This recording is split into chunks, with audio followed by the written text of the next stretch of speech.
Okay, so great. I'm Patrick Couch. I work as a business developer and spokesperson for artificial intelligence at IBM, and I'm happy to talk to you today about the AIoT, the artificial intelligence, Internet of Things convergence.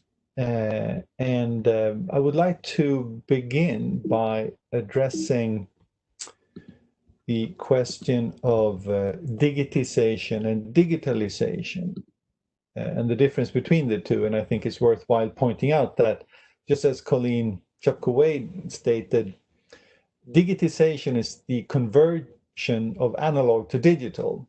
So you just go from the one to the other. Whereas digitalization is the use of digital technologies and digitized data to impact how work gets done, transform how customers and companies engage and interact, and create new digital revenue streams. And if you think of the difference between the two, you could do so by thinking about the material and the immaterial. So if you have the material, you may want to put sensors on it, and by doing so, you instrument it. That instrumentation generates data that then is some sort of immaterial goods that you can make something of. But slightly differently, digitalization or digital transformation is when you start with the immaterial and you leverage technologies, digital technologies such as analytics and AI, to derive insights relating to the material. Now, in the context of Internet of Things, usually the material is some sort of asset, a machine equipment or the like, onto which you put sensors. Those sensors generate the data as the asset is operated, and it generates basically a digital twin, if you will. But if you are truly transformative in your work, you will embrace this by finding new ways of operating perhaps that asset. And then you're in the domain of digital transformation. When you start with the digital twin, you apply analytics and artificial intelligence to derive insights relating to that asset so as to achieve some sort of goal that you set yourself, a business goal. And when you adopt this mindset, this is really what it is to be data-driven and put the digital first. You begin with the amount of data that you have, and then you parse that data in search of insights that can improve your business. And recently, there's been a lot of attention called to this in the media, and Forbes ran an article late last year asking why the AIoT is emerging as the future of Industry 4.0. There was another article talking about the new technology superpower, the convergence of artificial intelligence and Internet of Things. And finally, I would just like to call your attention to an article in Smart Industry, which raised the question, will AI liberate the IoT's potential? And of course, the reason why artificial intelligence is turned to when it comes to the domain of the Internet of Things, or IoT, is of course because of the massive amounts of data that IoT instrumentation and sensoring tend to generate. So I'm sure you have all seen variants of these forecasts that relate to the growth of generated data. And this, I think, is from Statistica, published earlier this summer. And the scale is zettabytes. And as you can see, basically the few years ahead will double the amount of data we've generated so far. And of course, with all this data being generated out of the instrumentation of assets, it can easily be felt like you're being bombarded, and you can't think of any other option than unconditional surrender, perhaps, like Calvin here in the snow fight with Hobbes. But if you do apply artificial intelligence to your IoT investments, then you can certainly reap a lot of benefits. And there was a study recently calling attention to the success that can be had if you use IoT and AI in tandem. And the study showed that if you leverage the two technologies together in a careful, well thought through way, you can certainly outperform the competition if the competition is not embracing the same approach. And the study really showed certain areas where the combination of artificial intelligence with IoT outperforms a single use of either of the technologies. One was in the speeding up of operations. One was in improving employee productivity. Third was in streamlining operations. A fourth was the ability to respond to risk and outages, which was improved if you leveraged AIoT. There's been a lot of attention to new digital service innovation, and I will call attention to some local, in the Nordics, local examples of this. And finally, AIoT can be successfully used to decrease cost and expenses. A Nordic company that has done really well when it comes to embracing artificial intelligence is Sandvik. And Petra Sundström, who is head of digital business development at Sandvik's crushing and screening division, she said, the digital technologies we see today, like AI and the Internet of Things, serve as a glue that connects several different areas. Previously, we could basically produce hardware, unique and highly skilled products, and then leave them with the customer. Now we have to keep doing that and at the same time understand that the products need to tie into services, to the aftermarket, to brands, to customers, and to a lot of different stakeholders. And I think this is a very astute observation, and I think her reflection is spot on. And I think this is precisely the kind of thinking you need to adopt in order to be successful when it comes to finding that valuable needle in the data haystack. And her colleague, Patrick Murphy, who's president over at Rock Drills and Technologies at Sandvik, he said, we recognize that we're really changing the mindset of an entire industry by focusing on data and data-driven productivity. We're not just talking about improving equipment uptime, we're talking about process optimization throughout the mining environment. And again, I think this speaks to the transformative power that can be seen in the data-driven approach, and I think there is good reason to look into this area. Another company that also has embraced AI in a very clever way is Kone Elevators.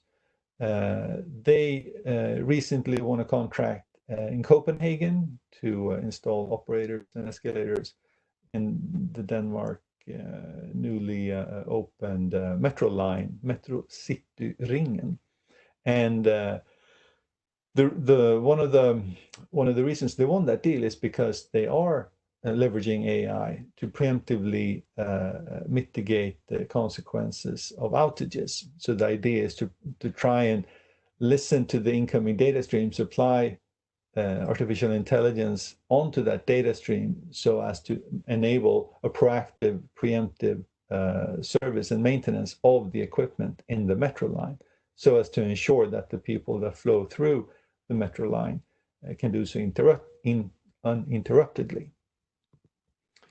Another way of thinking about digital transformation is, of course, how it impacts or can impact ownership. And I think Volvo Cars is a company that has really thought this through to a large extent. Some years ago, they started selling their new cars on a subscription basis. So they are moving away from the ownership model, and instead, thanks to the continuous data stream that the car as an asset generates when it's used by the driver, they can have a more direct and close and continuous relationship with the driver, rather than just have a transactional sell at some point in time and then perhaps some follow-up additional interactions. Now they have a continuous interaction with the driver as he drives the car, and he doesn't even own the car. And Volvo expects 50% of all Volvo cars to be subscription-based by 2025. And I think this is massive. So if this turns out to be an accurate prediction, it's a very different world from the one we live in today. Final example is SKF. They basically just went out and acquired a little AI company specializing in intelligence relevant to their business, rotary equipment. So I think this also speaks to the importance and the impact of artificial intelligence for the Internet of Things based companies, or the asset-based companies such as SKF, Volvo, Kone, and Sandvik. When it comes to artificial intelligence, it is of course somewhat difficult to agree on what it is we actually mean by it. But when I'm out talking about artificial intelligence, I simplify things quite a lot, and I basically settle for artificial intelligence being intelligence without biology, and I leave it at that. At the same time, I do expect certain aspects to figure into an intelligent technology or an intelligent system. One is, I expect the intelligence to be capable of some sort of understanding, some sort of contextualization of a problem. So it doesn't just look at the problem in isolation, it looks at it in a specific context and can take into consideration elements indirectly influencing its life, if you will. I want an element of reasoning. I don't want simply something to be posited as true or false. I want intelligence to be brought into a situation which is perhaps much more complex than just determining what is true or false. I expect systems to improve over time in order for them to be intelligent. And I expect them to be somewhat human-like to interact with. Think of natural language interaction, or the ability of systems to understand through visual recognition their surroundings. But if these four elements are in play, then I would certainly think of the system I'm interacting with as an artificial intelligence system. And when it comes to artificial intelligence, there are certain trends that are pointing direction to where we're going. One is that artificial intelligence is becoming much more accurate because we're being able to use deeper and broader labeled data sets. AI is becoming much more efficient, so it's requiring less compute power and thus less energy. It's becoming less real-world data dependent. So we're starting to see the possibility of leveraging synthesized data sets. We are seeing AI becoming increasingly automated. So we're seeing situations where AI is used to develop or further develop AI, or even AI to monitor AI in order to mitigate the risk of bias. We are seeing AI moving out onto the edge and basically becoming edge-enabled, which is very interesting from an IoT or a manufacturing perspective, where perhaps latency disallows the contact of the cloud. So you have to install an intelligent capability at the edge and capable of addressing the problems that surface there and then without recourse to the cloud. And then finally, AI is becoming much more ethically considered and regulated. So aspects such as accountability, explainability, fairness, value alignment, and user data rights is becoming more and more important. So in summary then, what this sort of points to is a situation where there is little sense in postulating opposition between man and machine, between man and technology. And I'm sure you can sort of recall when this has been done. I mean, there has been some high-profile cases where, Bill Gates and Elon Musk and Stephen Hawking have all been sort of banging the drum and setting up this opposition between man and machine.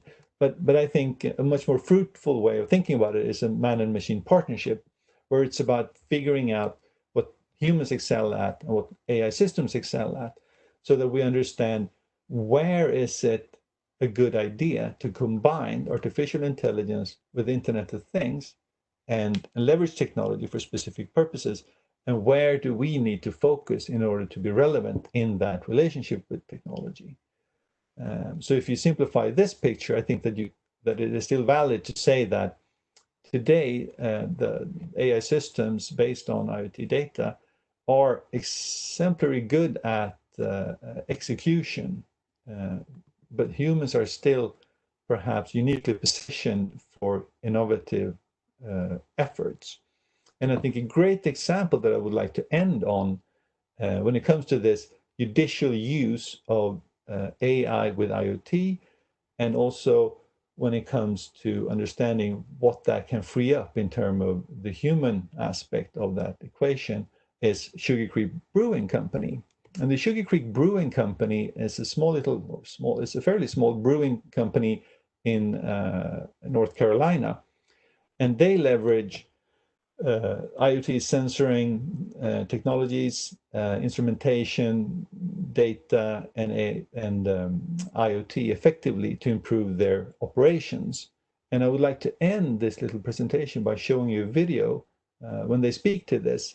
And hopefully then you can see this as one very concrete example and relevant example of how you can leverage artificial intelligence in tandem with Internet of Things to find that little business nugget of business value in the haystack that is the data that has been generated. And then it can look like this.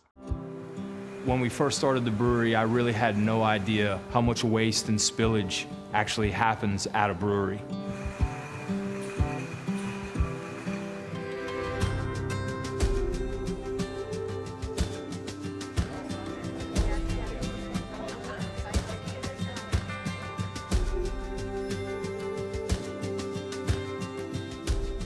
One of the problems that we had here at Sugar Creek was an inconsistent fill level on our packaging line.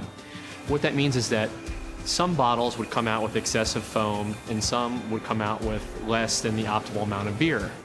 That's the biggest eye-opener, is that we're in a small brewery in Charlotte, North Carolina, and we're talking about artificial intelligence in our beer processes. I mean, that is jaw-dropping to a lot of people.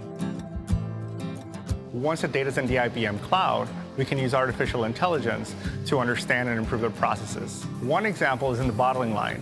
We're using deep learning and visual inspection to capture the fill level of every bottle, and then we're taking that data and tying it back to the metrics at the time that the bottle was filled. Over the course of thousands and thousands of bottles, this variation in beer fill level can add up to big dollars. At the end of the day, the AI really frees us up to worry about what's most important to us, making sure we really have the best quality in our beer.